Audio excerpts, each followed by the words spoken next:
Guppies. Charlotte's Web again. This time we're going to read chapter 18, and it is called The Cool of the Evening. In the cool of the evening, when shadows darkened the fairgrounds, Templeton crept from the crate and looked around. Wilbur lay asleep in the straw.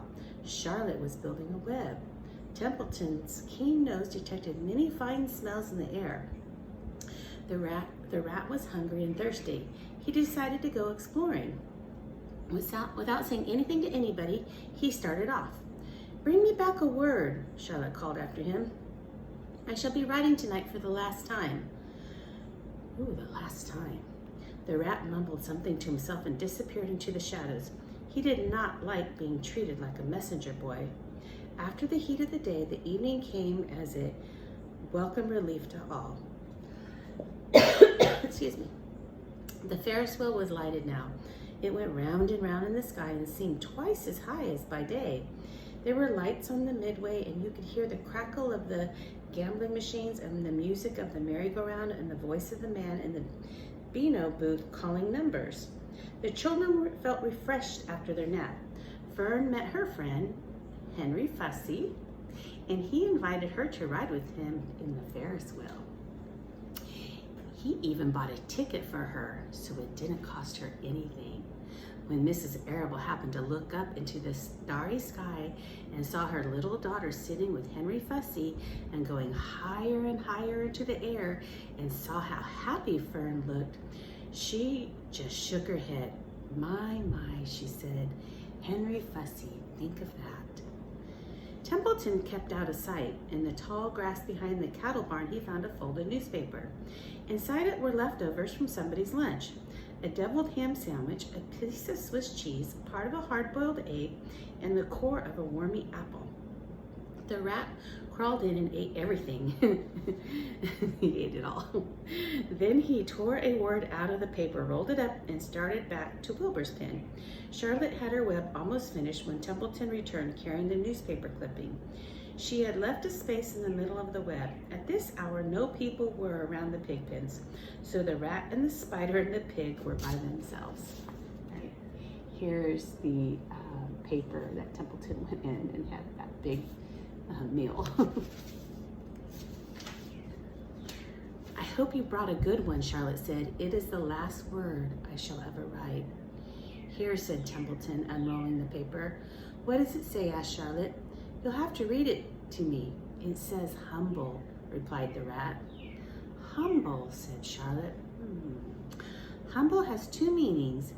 It means not proud, and it means near the ground. That's Wilbur all over. He's not proud, and he's near the ground. "Well, I hope you're satisfied," sneered the rat. "I'm not going to spend all my time fetching and carrying. I came to this fair to enjoy myself, not to deliver papers." "You've been very helpful," Charlotte said. "Run along if you want to see more of the fair." The rat grinned. "I'm going to make a night of it," he said. "The old sheep was right. This fair is a rat's paradise. What eating and what drinking, and everywhere good hiding and good hunting. Bye-bye, my humble Wilbur." Fare thee well, Charlotte, you old schemer. This will be a night to remember in a rat's life." He vanished into the shadows. Charlotte went back to her work. It was quite dark now. In the distance, fireworks began going off, rockets scattering fireballs in the sky. By the time the Arabills and the Zuckermans and Lurvy returned from the grandstand, Charlotte had finished her web. The word humble was woven neatly in the corner. Nobody noticed it in the darkness. Everyone was tired and happy. Fern and Avie climbed into the trunk and lay down. They pulled the Indian blanket over them. Lurvy gave Wilbur a forkful of fresh straw. Mr. Arable patted him. "Time for us to go home," he said to the pig. "See you tomorrow."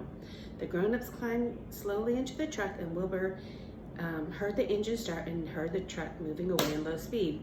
He would have felt lonely and homesick had Charlotte not been with him. So here's Templeton grinning right there. He never felt lonely when she was near. In the distance, he could still hear the music on the merry-go-round. As he was dropping off to sleep, he spoke to Charlotte. Sing me that song again about the dung and the dark, he begged. Not tonight, she said in a low voice. I'm too tired. Her voice didn't seem to come from her web. Where are you? Asked Wilbur. I can't see you. Are you in your web? I'm back here, she answered, up in the back corner. Why aren't you on your web? Asked Wilbur. You almost never leave your web. I've left it tonight, she said. Wilbur closed his eyes. Charlotte, he said, after a while, do you really think Zuckerman will let me live and not kill me when the cold weather comes? Do you really think so? Of course, said Charlotte. You are a famous pig and you are a good pig. Tomorrow you will probably win a prize. The whole world will hear about you. Zuckerman will be proud and happy to own such a pig. You have nothing to fear, Wilbur. Nothing to worry about. Maybe you'll live forever. Who knows? And now go to sleep. For a while there was no sound. Then Wilbur's voice. What are you doing up there, Charlotte? Oh, making something, she said. Making something as usual. Is it something for me? Asked Wilbur. No, said Charlotte. It's something for me, for a change. Please tell me what it is, begged Wilbur. I'll tell you in the morning, she said. When the first light comes into the sky and the sparrows stir and the cows tattle their chains, when the rooster crows and the stars fade, when early cars whisper along the highway, you'll look up and I'll show you something. I will show you my masterpiece. Before she finished the sentence, Wilbur was asleep. She could tell by the sound of his breathing that he was sleeping peacefully, deep in the straw. Miles away at the Arables' house, the men sat around the kitchen table, eating a dish of canned peaches and talking over the events of the day. Upstairs, Avery was already in bed and asleep. Mrs. Arable was tucking Fern into bed. Did you have a good time at the fair? She asked as she kissed her daughter. Fern nodded. I had the best time I have ever had anywhere or any time in all of my whole life. Well, said Mrs. Arable, isn't that nice? All right, so that was chapter 18.